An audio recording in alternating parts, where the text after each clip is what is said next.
Energy is an important part of our daily lives, and it's an important part of our mission here at ESF. And joining us today is an expert in this. Lisa Margonelli is Director of the Energy Policy Initiative at the New America Foundation, and she is the author of this interesting book, Oil on the Brain, Petroleum's Long, Strange Journey to Your Tank. And Lisa, welcome. Thank you. We're glad to have you here. Tell us a little bit about the New America Foundation. What I've read about it is they are a think tank devoted to exploring the radical center. Tell us a little bit about that. What does that mean? Well, it's a nonpartisan think tank, so we don't have strictly partisan ideas. We don't. There are some think tanks that are more Democratic, Democrat, and some that are more Republican, and we work for pragmatic ideas that we think will work across party lines. That's hard in these days when things are polarized. What does it mean to be bipartisan when the partisans don't work together? But that's, I think, part of the challenge. Some of the problems that we have, especially if you look at energy, are much too large to have champions in only one party. So it requires really kind of thinking through the issues and thinking about what the values are that underlie some of these issues and some of the problems, and how you might work both the solution to the problem but also the politics, which is new for me because I started out as a journalist. Mm-hmm. How I wrote this book was as a journalist. Essentially after spending 5 or 6 years hanging out along the oil supply chain and writing the book, I realized I was annoyed, angry at the way policy was made, at the foolish way that we use oil in this country and at where it's taking us, both economically and also to a certain extent existentially, I think. Mm-hmm. So I thought it was an issue, and I was lucky that I was able to work for a place like New America. Mm-hmm. You asked what radical center means. It means two things. One thing is it means trying to find something that maybe that's actually in the middle between two different ideological poles that maybe no one has thought of. So it might be very unpopular. It also might be, ideologically foolhardy. You always run the risk of being completely ridiculous. And one of the founders of the think tank actually has, on his desk, he has a model of an armadillo with a parking stripe running down the center of it, because that's what happens when you're in the middle of the road, is you get crushed. Okay. But it also means trying to find things that work. Mm-hmm. And so that is what the radical center is meant for us. Yeah. When I read your book, the thing that struck me about it was the personal approach you took to the story. You rode in supply trucks for guys supplying gas stations. In fact, that was set in the Bay Area where I grew up, and I think I know a lot of the places where these guys were driving. And you took it all the way to the production fields, and at every step of the way, you were interviewing people and getting their impressions rather than dry numbers. Tell us about some of the most interesting things that you discovered in actually talking to people and how they interacted with the petroleum supply chain. Well, one place that I returned to again and again, which in the beginning I thought was the least interesting place, was the gas station. And gas stations are just fascinating because they're all built around us as consumers of gasoline. And when you spend time in a gas station, you eventually realize that the person who's selling the gas is making very little money on that transaction. Essentially, the gas gets us in there so that we'll buy Skittles and drinks, and that's where their profit centers are. And that kind of unexpected economic lessons resonates all through the oil supply chain. There's always more than one thing going on. I had always thought that, I guess when I started working on gasoline, I didn't really know very much about it at all. I basically, I went to 2 places in 1 month accidentally. I went to Iraq under Saddam Hussein in 2001, and I went to the far north of Alaska the same month in April or May of 2001. And I had this kind of revelation that I knew nothing about where gasoline came from, but I sure was using a lot of it in my daily life. And I kind of flew over a pipeline and said, good grief, why don't I know more about this? And so I basically tried to understand it in the only way that I knew how to do, which was to go in and interview a lot of people who had an intimate connection to it. So what you find out in the gas station is that this is a system of supplying us with gasoline that has been optimized to the 10th of the penny. It is very, very highly engineered financially and physically engineered. The pipelines, everything in the world basically points towards us as American consumers. We use 25% of the world's supply of, or production of oil, and we're 3 or 4% of the population. And our country has 3-4% of the world's reserves. So we're intimately involved with other countries, and that's where we're going to be for the rest of our lives until we separate ourselves from oil. So anyway, there's these big numeric stories, but then there's these personal stories, and you see that in the gas station. You see it when you're riding with a tanker driver. The driver I was riding with, you know, tankers blow up all the time. They overturn all the time. Pipelines spill, barges leak. Every aspect of this transfer, I think we use 169 million gallons of gasoline a day in the U.S.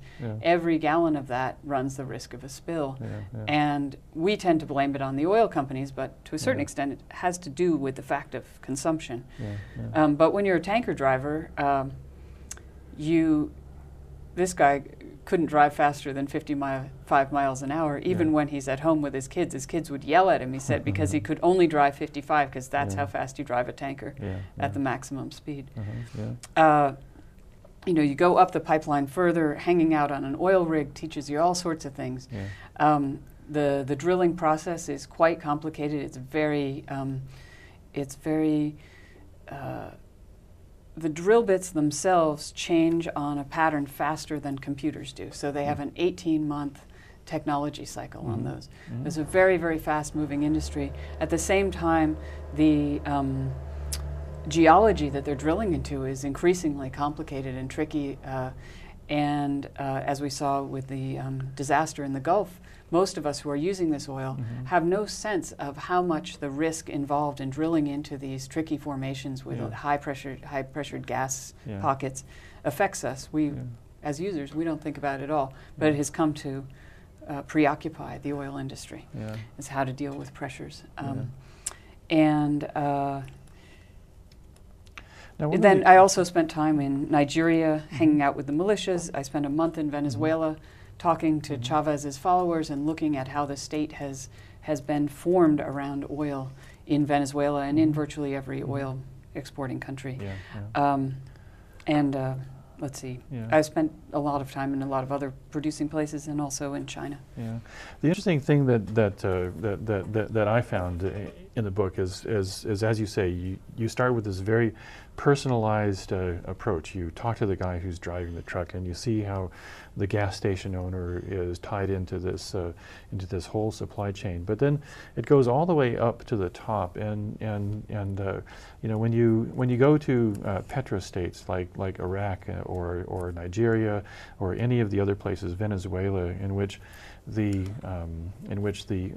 the resource is actually a property of a state apparatus, then things start to shift from the personal to very almost impersonal forces that start to operate. And one of the intriguing questions that I think that came up in your book was how markets are shaped at those different levels, and how that influences the ways that we use energy. So I'd like to carry this on after we break for a moment, but could you give us just a very short perspective on how states actually deal with energy markets? What's with involved oil? There? Well, the first thing is that if you're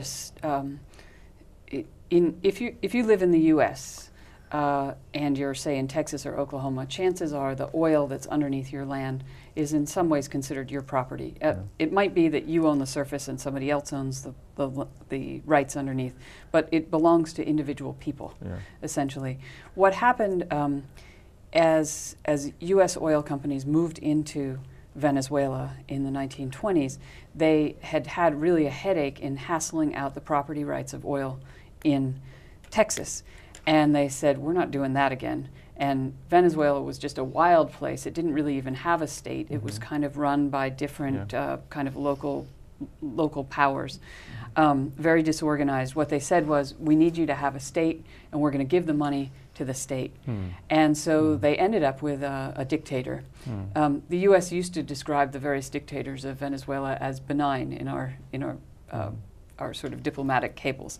But in a sense, what you needed was the state to control the oil, and then you could extract it without having to mess around with all these stakeholders. You could extract that oil, and then you could give the money back to the state. And the big hope from the U.S.'s side, and it really was sort of an idealistic, optimistic hope, was that if we give the state money, they'll distribute it in a way that helps modernize this country. In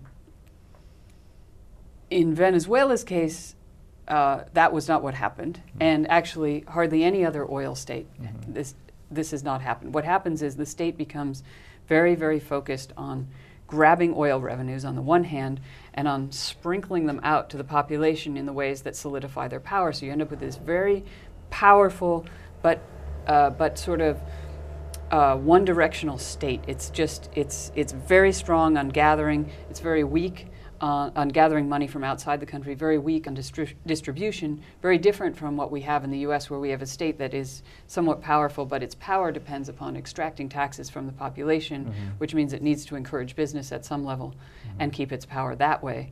This way is the design of the Venezuelan and other oil states is quite different.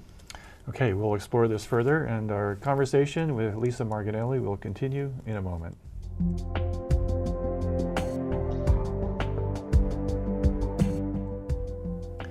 We're back with Lisa Margonelli. Lisa, we were just talking about the different ways that say, the United States versus petrostates deal with oil revenues. And in the one case, we have our system where we treat oil revenues as belonging to people, which are then taxed, whereas in petrostates like Venezuela or Nigeria or Iraq, the oil is the property of the state, which then doles out the revenue from oil to whatever favored political group that there is. And this leads into kind of a broader question, which is that a lot of the issues that we have to deal with in energy markets, energy is essential for everything that we do, for productivity, for comfort, for all those kinds of things. But the big question is, what role do markets play in this, and to what extent are markets distorted by government interaction, either through taxes or government fiat, either through taxes or through direct control of oil revenues, and what are the kinds of inefficiencies that creep into energy markets because markets are essentially distorted by governments in one way or another? Well, that's a really big question, so I'm going to break it down in a couple of ways. Good. So first of all, in the United States, we often talk about ourselves having an energy policy, but we don't. Our energy policy is price. And the idea is that the price of a gallon of gasoline is supposed to influence consumers to either buy more and use it because it's economically rational, or if the price is high, they're supposed to draw back on the amount that they use and use less. That is, we then apply a whole bunch of subsidies to increase what we consider production of gasoline or production of oil. Some are domestic. We spend a tremendous amount of our tax dollars encouraging production of oil in other countries to increase the supply of oil in the world market. And we also spend a tremendous amount of our tax dollars, of course, policing oil choke points around the world through our military. Our military is in many ways just designed to do that and to work in oil. These days we spend a lot of time focusing on oil-related areas. So we actually spend secretly a tremendous amount of money secret from ourselves, and not a grand secret, but just we don't recognize the fact that on April 15th, on tax day, we spend a tremendous amount of money on oil trying to increase the supply. We also now put those same sorts of subsidies towards alternative fuels, ethanol being a huge beneficiary of this. Big here, by the way. Yeah, ethanol here in the U.S. gets a tremendous number of subsidies. At the same time, we're subsidizing other energy forms like nuclear power, we're subsidizing solar, we're subsidizing wind, et cetera, et cetera. Huge amounts of subsidies go on, but they don't show up in the price. And then the price rises, for oil at least, rises and falls according to world events and the interactions of an oil market that are very, very, very complex, so much so that many players in the market do not actually understand how it works, and we can talk about that in a second. But then consumers need to react to those prices, and we are still believing that price will give a signal to consumers that will cause them to either conserve or use more according to economic rationality, which we believe will then kind of insulate our country and allow us to have the most economically rational market for everything that we do. But in fact, that doesn't really work that way, because we're paying a lot of hidden money towards keeping the price low. The price is still extremely high. We're obviously not higher than other countries. We're lower because we don't tax it. But we are very sensitive as Americans. This year we'll spend $500 billion, this is 2011, we'll spend $500 billion on gasoline alone. That's not diesel, that's not heating oil, that's not all the other oil byproducts, that's gasoline alone. The difference between 2011's gasoline price and 2010's gasoline price means that we're spending $100 billion more this year than last year. That's like the size of a recovery program in itself, an economic recovery program. That is the entire amount of the president's middle class tax cut is $100 billion. So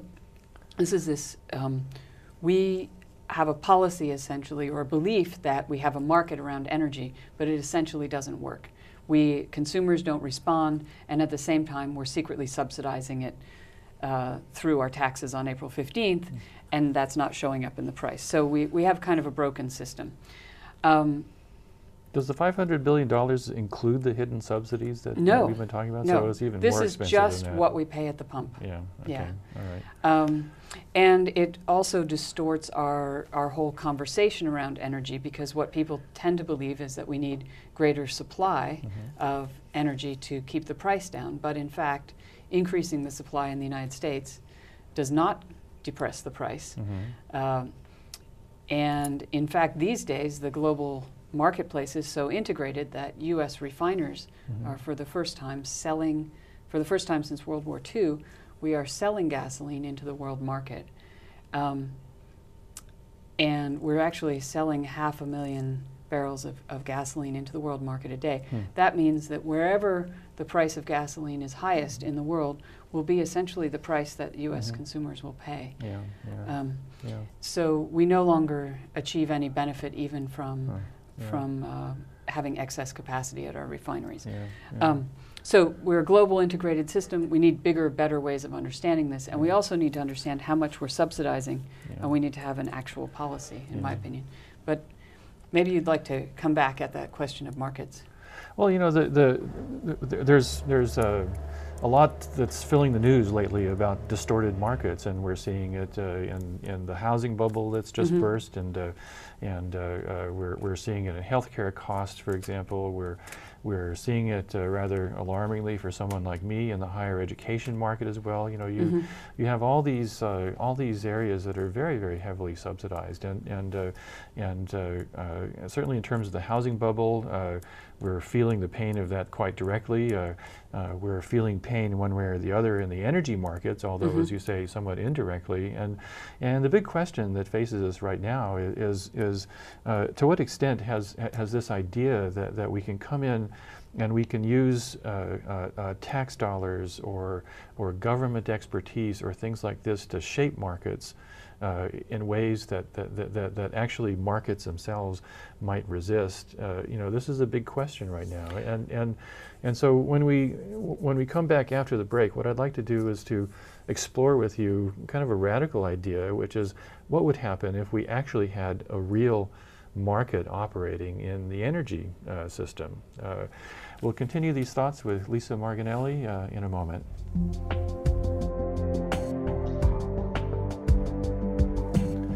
We're back with Lisa Margonelli, and we were just having a discussion about markets in the energy industry. So, Lisa, what would happen if we did a radical thing? That is, we took away all these subsidies and so forth, and for any form of energy, nuclear, solar, wind, petroleum, those kind of things. What would be wrong with actually having a true market in energy? Well, I think that you would see certain forms really fall off. You would have to decide, too, whether you were going to actually charge for the externalities related to these fuels. For example, the National Academy of Sciences estimates that every gallon of gasoline costs us 28 cents in healthcare costs. So are you going to charge for that at the pump, or are you going to just let that float? Are you just going to say, okay, well, some kids die, and that's just the cost of using gasoline? I think the other issue is that there is no real price of gas. There is no real price of oil. Most of the world's oil reserves are controlled by OPEC countries or they're countries that are working in collaboration with OPEC, like Russia. And they essentially determine the supply of oil in the market by deciding how much they open their taps, how many of their reserves they drain. Oil is a finite resource. It's not finite in the sense that we're going to run out in 2015. It's finite in the sense that every reservoir is draining and you have to drill into a new reservoir, and the next reservoir might not be as rich. And the 3 reservoirs down the line by 2050, we might be looking at really a different kind of oil, different things constraining us. So what we have that we call an energy market is fundamentally not a market right now. You don't have real prices. You don't really price the cost of the carbon. Every gallon of gasoline produces 19.5 pounds of carbon. That's a lot of carbon. We're not pricing for the externalities. We're not pricing for the production of it. And in the United States, we are paying a tremendous amount. It's really impacting our economy. I think it's stunting our economy. But people are not willing to pay the real price either. So I think we're really caught. And in a lot of ways, what we need is really deep thinking on this. And we need to essentially reduce the amount of oil that we use, reduce it gallon by gallon. I think it's quite easy to reduce our oil consumption by 30% in, say, 10 years. We have a lot of U.S. recent military generals have called for this. If you sketch it out on the back of an envelope, it's just not that hard. We essentially incentivize waste in the U.S., and we need to pull back on that. But that requires having politicians that have real conversations with people. That requires having real leadership on this issue. And one of the things that I think has happened in the United States is we haven't had a real conversation on this. We have a very active environmental movement, and it started basically with the oil spill off of Santa Barbara in 1968. That was the beginning of the U.S. environmental laws. It was the beginning of the environmental movement. And what we took away from the Santa Barbara oil spill, and then again the Exxon Valdez oil spill, is that we don't want that oil messing up our wildlands. The message that we didn't seem to take away was that we need to stop using this stuff, that the consumption has impacts on the environment. What we did, and we had this massive growth of environmental legislation and this movement and a tremendous personal investment, and I consider myself an environmentalist. What we did essentially was we said we want to keep consuming this stuff, so we're going to import it from other countries. So our imports began to rise dramatically.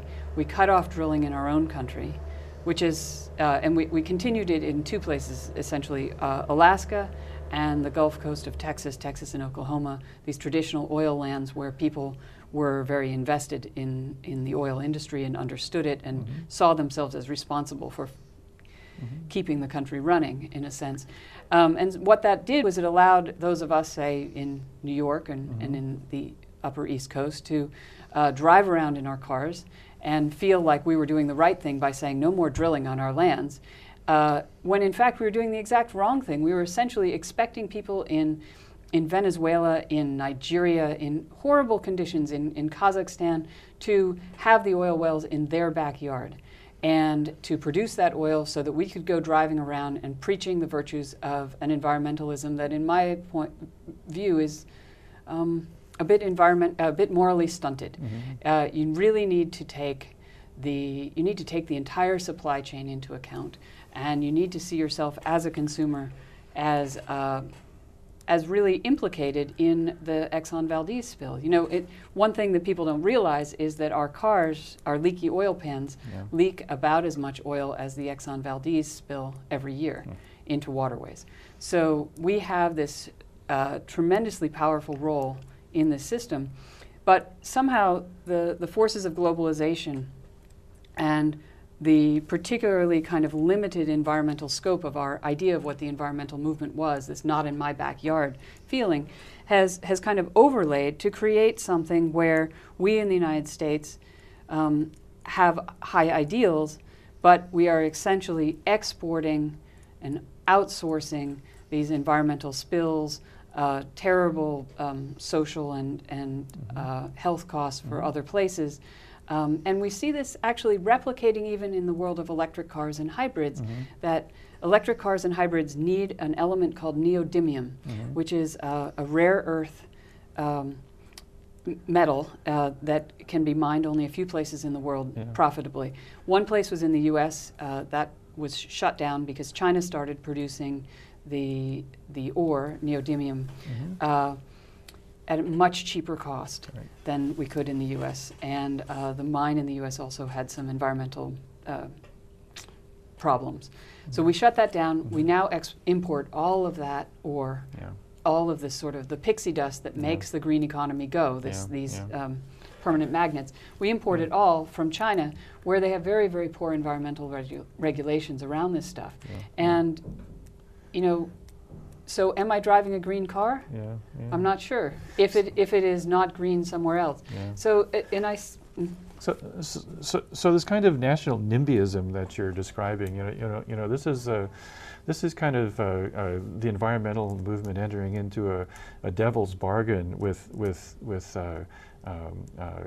what is essentially a long-standing ideology of the way you accomplish things, which is the way you accomplish things is through manipulating state power somehow, you know, and so environmental regulations have, or the environmental movement has geared towards trying to set laws that, for example, stop drilling or energy exploitation within our own borders, but all that's done is basically shift the environmental burden over to other countries. You know, we're fine with Nigeria drilling offshore, but not off Santa Barbara, and this ties into a bigger ideological issue within environmentalism. You know, is the way to accomplish what you want to do, is it through the whole progressive idea that you do it through state power and through technocracy and those kinds of things? And of course, the alternative is being able to tap the power of markets and putting wealth in the hands of individuals so that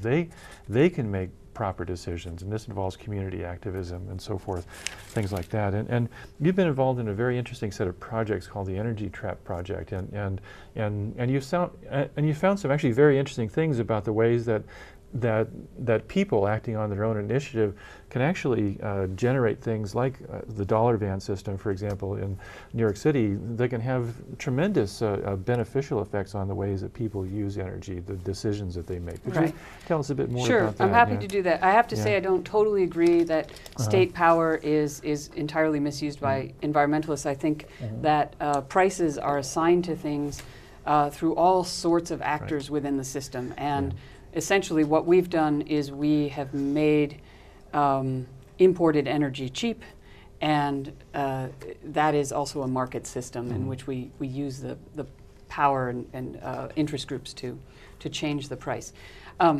But to get to your question about dollar vans, what's in New York City, in Brooklyn and Queens, there is a group of about 850 dollar vans, of which 500 are illegal and 350 are legalized, although, as one academic I interviewed said, they're all 100% illegal, but some of them are 200% illegal. In any case, they carry 120,000 people a day in Queens and Brooklyn, and also between the Chinatowns in New York. They work in tandem or with the. They don't work in opposition to the bus system and the official city-sponsored system.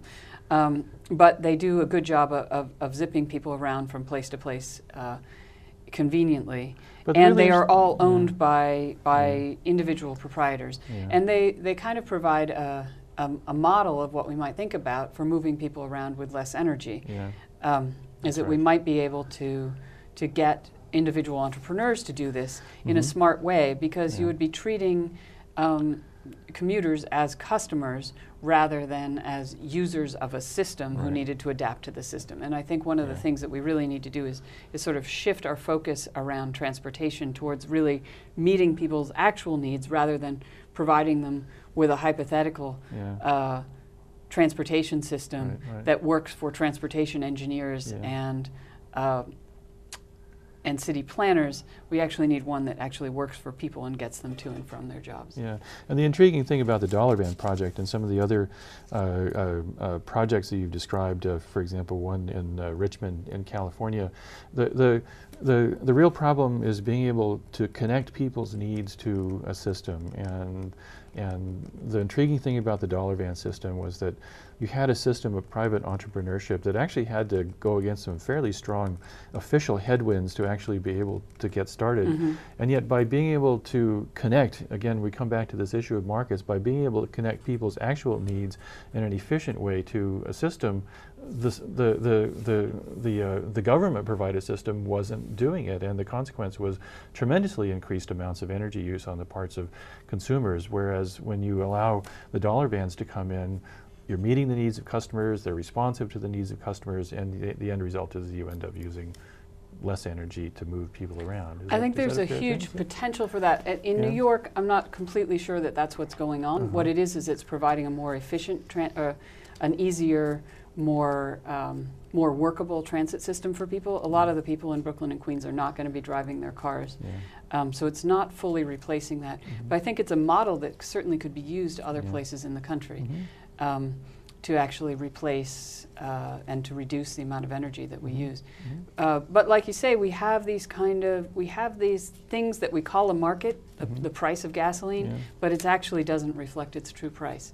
And that's a problem, because the stuff looks cheap, even though there's a weird conundrum, because the gasoline looks cheaper than it is, but it's also really expensive, and it's really hurting. We are a nation that is set up for cheap gasoline. We have a thirsty infrastructure, and we need to somehow solve this issue of price and also make space for a lot of innovation.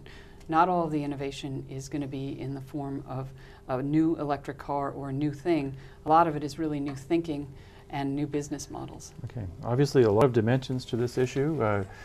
Lisa has written several articles in various places, Atlantic Monthly, New York Times, and of course her book, Oil on the Brain. I encourage you to read it, because it's a different and interesting take on the way that we approach energy and the way we use energy to live our daily lives. So thank you, Lisa, for coming, and thank you all for watching.